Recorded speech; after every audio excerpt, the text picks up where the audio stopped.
I think the world of content creation is evolving, and I think that having the skills to shoot both photo and video can help you serve a broader market. I find myself on an increasing amount of jobs that might be photo-based and require a few clips of video along the way.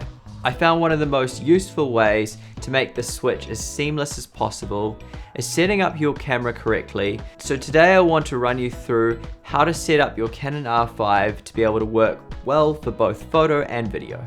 Now, even if you don't have the Canon R5, it may still be useful to apply to your own camera operating systems. Now, the feature that helps you to work quickly in situations where you need both photo and video are the custom function buttons. I honestly didn't make the most of these until about a year ago, and now I couldn't go back. When you're capturing live events, every second matters. I love to make the most of the full-time record function on the R5. This means that when you're in photo mode and hit record, it'll start recording with video custom function 3. This means that you need to set up your video custom function 3 settings carefully. As I know that when I hit record in photo mode, I'm usually in a rush to capture the moment, rather than taking in the time to dial in the settings just right. I set up that custom function 3 as aperture priority. This means that when I hit record, it'll adjust the exposure to the scene I'm capturing by changing the ISO and the shutter speed. Now, I get this brings a lot of red flags for video people. Ideally, you want to keep your ISO native and your shutter speed double the frame rate. But honestly, I believe that in situations that require rapid shooting, I think it's more important to capture the moment than miss half of it in order to have the perfect motion blur and amount of dynamic range.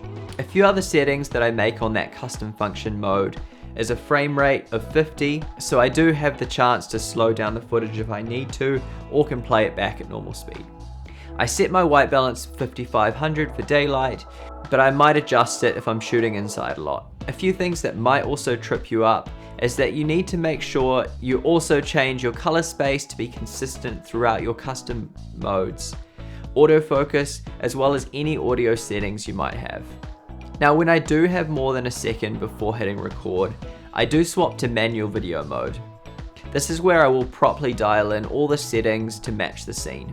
I'll usually have this set to a frame rate of 25 or 50 depending on the project, and I'll do my best to work to a base ISO and double the shutter speed. Now, sometimes I'll be shooting in that manual mode and I'll want a short burst of 100 frames for some beautiful slow motion. I have set up my custom function 1 mode to be this. It saves a huge amount of time that you'd usually spend going into the settings and enabling high frame rate. One hack for really quickly getting to other custom functions is to set up the MFN button to change modes. This is unfortunately something that'll not work on the R6 or any camera with a manual dial, but it's an insanely useful feature for both photo and video. You still have one custom function mode free, and you may want to set this up to be either 25 frames or 50, or you may want to set it up to be something like a slow shutter function. I love using this when you're on the dance floor for a bit of a unique effect. Now, I want to briefly talk about a photo custom function setting that I absolutely love. When I'm shooting events, I'm regularly swapping between ambient light and using a flash. The settings for these two are so vastly different that it can usually take 15 to 20 seconds to change them all to be right for the different scenarios. How I get around this now is that I'll set my manual mode to reflect the ambient conditions of the room, and I'll set photo custom function 2 to be the settings for my flash.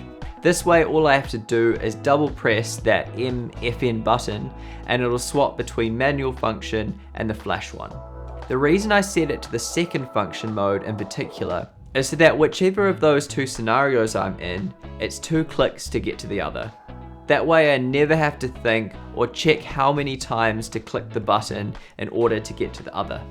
Now, the way to supercharge this setup is to set your flash settings to disable on your manual mode. That way you never have to turn on and off the flash in between modes. It'll fire in custom function 2 and it won't for manual mode. Now, there are plenty of other setting changes that can be useful, and I always like to go through every setting of a new camera to see what it does. But these are some of my favorite and most used features, and I hope that they helped you in some way. Thank you for taking the time to watch this video, and I hope that you have a great day.